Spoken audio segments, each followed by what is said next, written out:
Ladies, gentlemen, gentle people, gentle gender fluids, undecideds, whoever you are, wherever you are, whatever you are, whatever you are, whatever piece of the space and time continuum that you currently occupy, welcome to episode 40 of Apologies Up Front. I am your host. Today, I am identifying as Brad Pitt. Please update your phones accordingly. But for legal reasons, you'll have to call me Kigo. And it is coming to you from the 1st of December. Now we can start talking about Christmas. Now it is 2 degrees. Now those little cunting elves have arrived in our house. And this morning, in the cold and the frost and the sleet, my windscreen wiper snapped in half. That is the type of Christmas I'm having. I hope you are having a beautiful 1st of December. Whether it's cold outside, I hope it's warm in your cockles. That's a very odd sentence, but yeah.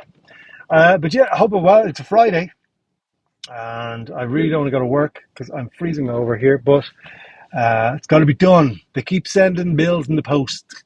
Now they even send them to your email, like absolute pricks. But anyway, so yeah, the elves, the advent calendar, that all got done. Father of the year, pat on the back. That's my job done now for Christmas, really. Get everything ready for the 1st, and then stay out of the way. That's what fellas do. But yeah, what's been happening? Well, we've had ups and downs, haven't we? Over here in Dublin, we had a horrific attack. Jeez, we're going from comedy to news. A horrific attack on children outside of school. I've just dropped my kids off at school. So it's beyond horrific. A person, I don't care where they're from. I really don't care. They should be exited from this planet. No questions asked. Anyway, that happened early in the day, and then that night, people rioted in Dublin. They just got together with weapons and balaclavas and torched the place.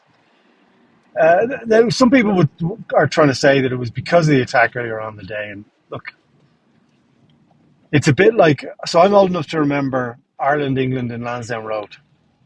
The football. Was it David Connolly? I can't remember. Scored the goal. Ireland went 1-0 up. And the English scumbag fans, not all the fans, just the scumbags who were there, that's important to remember, started breaking Lansdowne Road, rioting and all that sort of stuff. And the Gardaí went in with batons and smacked them around. We were okay with that because they're English. But anyway, the point is, the football and the scoreline was the excuse to riot, not the reason for rioting. They were rioting just to riot. Okay, there was no statement being made there. They just wanted to smash up the gaff. And the riots last week, the attack on those poor kids was the excuse. It was not the reason. These people don't care about anything that any other families go. If they did care, what they should have done was to surround that family and say, listen, anything you need, we've got for you. Anything you need. Food, money, anything. Do you want your gas bill paid? Anything like that. That's what they should have done. We should have taken care of our own. And listen, when I say take care of our own, it's not just people who are born in Ireland. There are people who want to be here, who go through this process and all that sort of stuff. I know there's a big question about vetted and unvetted. It's very simple. Do whatever they do in the EU. We're in the EU. That's it. Game over. You know that.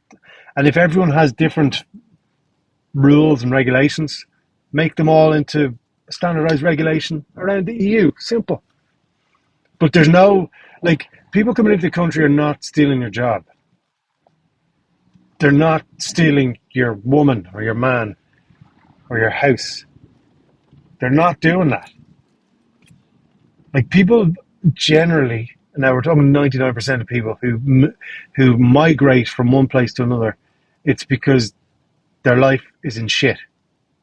We did it in the 80s. We went to London, we went to New York. But that was grand, because we're Irish. Hey, Are we saying the Irish didn't get in trouble in London or New York?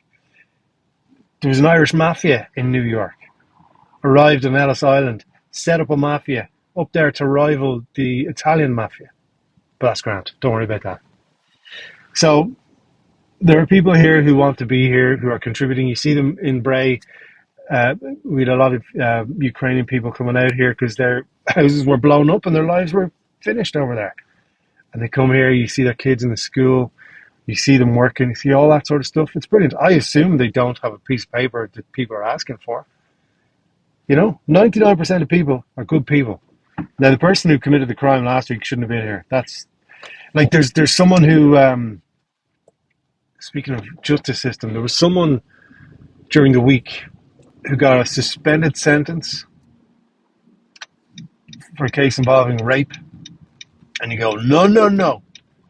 If that happens, you are exited off this planet. Now, do you know what the issue is? People who are on their phones just walking across roads. But anything like that, you attack a child, gone.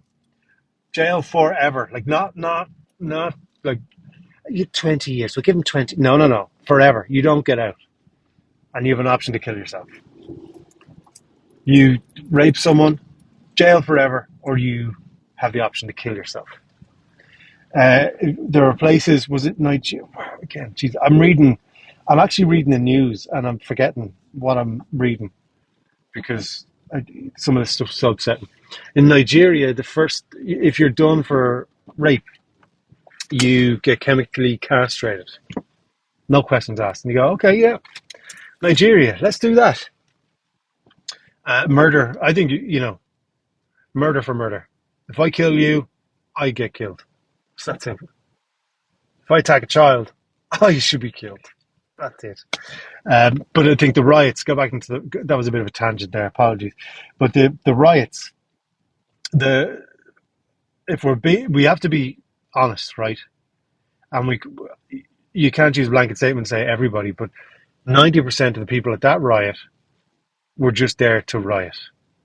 You can tell by all the WhatsApp messages and everything like that, because everyone, if you're in a WhatsApp group organizing stuff like that, there's always at least one snake. Always one snake who's going to release a screen recording, and that's what happened. That's how they're going to get all these people. But they attacked Irish businesses. They attacked Irish buildings. They stole, they rioted, they looted, they stole food, they stole booze, they stole fucking shoes. Like, it's pathetic. It wasn't about what happened earlier on that day. And there's a post up on Instagram where, because all around government buildings, they've put up barricades. And there's two ways of thinking about that. People going, if you do good, if you do right by the people, you won't need this protection. Fair statement. But okay, you're never going to please everyone all the time. But if there's a riot on and there's people going to politicians' homes where they have kids, of course you're going to need protection. Both of these things can be right at the same time. I think this is the overarching, Jesus, word of the day, toilet paper. The kind of thing that's weird. You have to pick a side. Two things, right now, two things can't be right at the same time. Free speech that we spoke about recently. Saying free speech is important and should be protected, to some people means that you agree with everything every human has said in the history of the world, which is obviously and clearly a stupid thing to say. Like, saying free speech is important is not condoning what Hitler said, for example. You know what I mean? It's not condoning what our friend from Father Ted writes on Twitter. His only audience are the LGBTQ plus people. No one has a fucking clue about him except for that group of people. And they get so angry and they share it and they make him think he has an audience. He has no audience. He did a gig in Edinburgh, 11 people showed up. Even I draw more than 11 people. But anyway, you get what I'm saying. Two things can be right at one time. Do things need to change? Absolutely. Everything needs to evolve always. Like, forever. It's like our American friends who have the Second Amendment, and they will they will scream at you for saying you shouldn't have a war weapon in your house because they have the Second Amendment. And then you kind of go, what does amendment mean? Just, so yeah, there you go. I don't know why I'm giving that. I'm worried. I'm worried that there's like social media is great, but you need to have relative marbles in your brain to use it. It's not real. Like all the opinions that are starting riots, they've always been there forever, except they've been down the back of a boozer, and either someone tells someone to shut up, or they have a pint and they forget what they were talking about, like I do every time on this podcast. Do you see what I mean? Instead, now, certainly during COVID, you can see it spike when people are at home and they're drinking and they tweet, and somebody else is at home drinking and they see that initial tweet. They go, "There's someone else like me. Oh, I'll like that and share it." And then someone else sees it, and all of a sudden you get riots last week. So, it's a very obvious correlation. Word of the day, toilet paper yesterday, between these things, So, like, social media isn't real. Nothing on Instagram is real. Nothing on Twitter is real because you wouldn't say most of these things to people's faces. You just wouldn't. There are people who feel they're protected because they have a fake name on Twitter. You know, it's a bit pathetic, like, because out in the real world, Twitter doesn't exist until riots happen. Like, there's no one on the M50 worried about Twitter. I'm not going to the ATM tomorrow night looking over my back, worried about migrants, worried about Twitter. I'm worried about the scumbags with the brand new shoes they stole from Foot Locker. Do you get me? So, you know what I mean? Many, many things can be right at the same time. That, government can do better. People shouldn't riot. Instead of rioting, they should have protected the families who are going through the worst time that any family could go through. That's the most heartbreaking part. And people, anytime you see like the Journal or RT or Gardaí put a tweet out, just, I made the mistake of scrolling through the replies, and it's an absolute shit show. There's always this kind of people think, "Oh, I've got you." It's a gotcha thing. Like, everything is a conspiracy. Everything they're trying to do is to pull the wool over your eyes. Not all the time. Not all the time. And listen, no one cares enough about us to put that much effort into a conspiracy. Like, no one does. It's an interesting thing. Nobody cares enough about you or me to build a conspiracy about whether it's people in hospital, whether it's the euro, whether it's COVID, all this sort of stuff. You are not important enough. Go watch Fight Club. Go read Fight Club, actually. That's a better thing. Go read Fight Club. It's starting to be very prophetic. You are not your jeans. You are not your IKEA furniture. What is it? You're Jack's medulla oblongata. But anyway, that's the serious part of the podcast out of the way. We've just turned 40, so we are full-on DILF status podcast. That's what we are. So yeah, thank you for putting me in your ears for 40 episodes. I apologize for some things. I don't apologize for some other things. But yeah, as always, anything that pops up, kigolaughs@gmail.com. If you have my number, then I would welcome your opinion. If you don't, send me an email if it's that important, and it'll sit in my junk pile. kigolaughs.com for gigs. And speaking of gigs, I have an interesting weekend coming up. So on tomorrow morning, I'm hosting my kids' Christmas fair at school. So if I'm the reason they get expelled, I will never hear the end of it.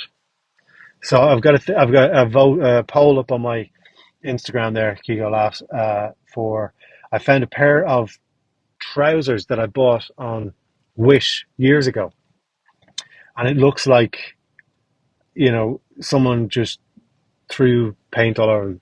It looks like what the Teletubbies jizzed all over my trousers. Go have a look. So I'm asking people, should I wear them? A couple of hours left to vote on that. So that's in the morning. Excuse me. And then in the evening, I'm heading out to the Dublin Comedy International Film Festival to do a little bit of stand up. I'm working on a few new bits, basically showing my confusion. You guys know all about that. And then on Sunday, I get to sit down with two of my favorite comedian people, humans, Betsy Spear and Alex J. Byrne. We're recording Bad Book Bash, where we talk about. Um, so Betsy loves all that kind of Twilight and all that sort of weird stuff. So we're going to sit down and talk about a book. I can't remember what the name of the book is, but it's going to be hilarious because it's always basically it's either fellas being sex pests through their work or women writing books that shows everyone who reads it the amount of mental issues that they have. Like I haven't watched Twilight, I haven't watched 50 Shades of Grey. Fairly certain the two women who wrote those mental, mental. But there you go. Like it's look, you if you enjoy it, you enjoy it. It's a weird time. Like I keep what was I listening to the other day? It was something from the 90s, and everything was gay. I don't know if you're old enough to remember, but everything was gay in the 90s. Like that jumper was gay. Those runners were gay. You know, everything was gay. And it wasn't, see, you can't say it now, obviously, but it was a different time. It didn't mean that jumper liked to have sex with other male jumpers, or those runners liked to have sex with other male runners. It meant the runners were from done stores. That's what gay was in the 90s. And like there was no kind of, oh, you actually are gay and you like to kiss fellas or women or whatever. No, it was the last one to touch the door was gay. That's that's how the 90s were. There was a little bar that they've discontinued, Animal Bar, little, oh, it was horrific chocolate. But if you got Mickey the monkey, you were gay. Do you know what I mean? So we've come a long way, haven't we? You know, now we've moved past from getting Mickey the monkey or being the last to touch the door or having runners from Dunn stores. Now to be gay, you actually have to love someone of the same gender. Oh God, I said the G word. But isn't that a good little, anecdote of how we've moved forward as a species? All the doors are safe now. There's no run for the door. Everyone walks slowly because they're more worried about their runners from Dunn stores than being gay. I feel that's